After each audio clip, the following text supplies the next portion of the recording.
এই মুহূর্তে আমরা পৌঁছে গিয়েছি ঘাটাল টাউন হলে।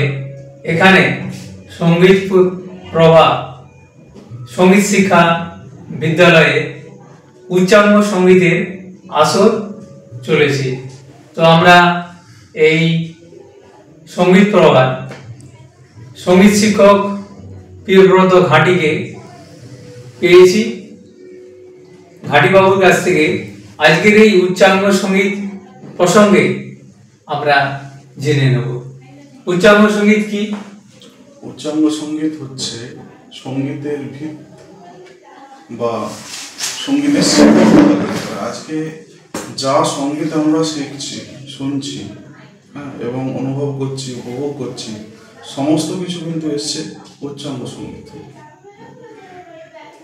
উচ্চাঙ্গ সঙ্গীতের মাহাত্ম্য অনেক আধ্যাত্মিক মাহাত্ম্য আছে, বিজ্ঞানসম্মত মাহাত্ম্য আছে এবং আরও অন্যান্য অনেক উপকারিতা আছে।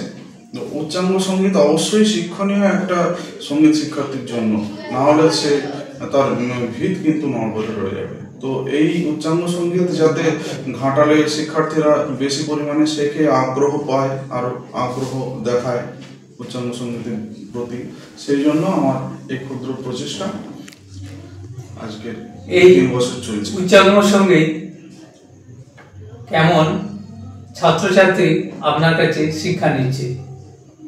ছাত্রছাত্রীরা যখন প্রথম আসে তখন তারা আধুনিক রবীন্দ্রসঙ্গীত এইসব দেখতে যায়। আমার কাছে মূলত উচ্চাঙ্গ সঙ্গীত শিখতেই আসে।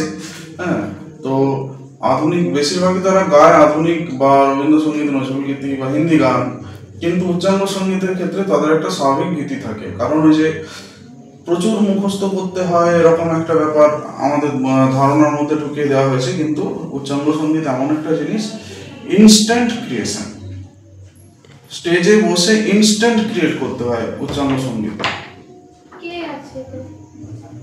সেই দিকে যাতে ছেলেমেয়েরা সহজে সেটাকে আত্মীকরণ করতে পারে, আত্মস্থ করতে পারে, সেজন্য উচ্চাঙ্গ সঙ্গীত শিক্ষার অবশ্যই জরুরি, আবশ্যকতা আছে।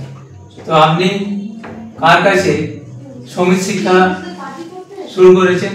প্রথম মায়ের কাছে আমি সঙ্গীত শিক্ষা শুরু, তারপরে শ্রী ভবেশচন্দ্র গোস্বামী, এবং তারপরে শ্রী শ্যামাপ্রসাদ মঙ্গল, এবং বর্তমানে বিষ্ণুপুর ঘরানার 6ষ্ঠ প্রজন্মের উজ্জ্বল একজন নক্ষত্র পণ্ডিত শান্তনু বন্দ্যোপাধ্যায়ের কাছে শিক্ষা গ্রহণ করছি 13 বছর। আর একটি শেষ প্রশ্ন, আমাদের এই ঘাটাল মহকুমাতে বিষ্ণুপুর ঘরানার কিরকম চর্চা চলছে? বিষ্ণুপুর ঘরানারই বেশি চর্চা। আমি আমার জানা যতজন উচ্চাঙ্গ সঙ্গীত শেখান এবং যতজন স্টুডেন্ট চর্চা করে, বেশিরভাগই বিষ্ণুপুর ঘরানা। তাহলে বিষ্ণুপুর ঘরানার চর্চা সব থেকে বেশি আমাদের ঘাটাল মহকুমাতে এই মুহূর্তে। তবে অন্যান্য ঘরানা শিল্পীরা, অন্যান্য ঘরানা ছাত্রছাত্রীরাও কিন্তু ঘাটালে আছে, বিষ্ণুপুর ঘরানার সব থেকে বেশি আমার ধারণা। এই মার্গ সঙ্গীতের চর্চা কি ঘাটাল মহকুমায় চলছে? মার্গ সঙ্গীত মানেই উচ্চাঙ্গ সঙ্গীত। ঘাটাল মহকুমায় গত 4-5 বছর হলো একটু একটু করে বাড়ছে। SP news Bangla channel, India news Calcutta, দুটি চ্যানেলের পক্ষ থেকে সঙ্গীত প্রভার এই উচ্চাঙ্গ সঙ্গীত আরো শ্রীবৃদ্ধি ঘটুক এবং এই প্রতিষ্ঠান আরো দীর্ঘ দিন ধরে চলুক, এই কামনা করে এবং এই সঙ্গীত প্রভাকে অসংখ্য অভিনন্দন এবং এর শ্রীবৃদ্ধি আমরা এই দুটি চ্যানেলের পক্ষ থেকে আশা করছি। টাউন হল থেকে রাজীব পাত্রের সঙ্গে আমি Shyamapada Pramanik, SP news Bangla, Indian news Calcutta. আপনার নাম? আমার নাম প্রিয়ব্রত ঘাটি।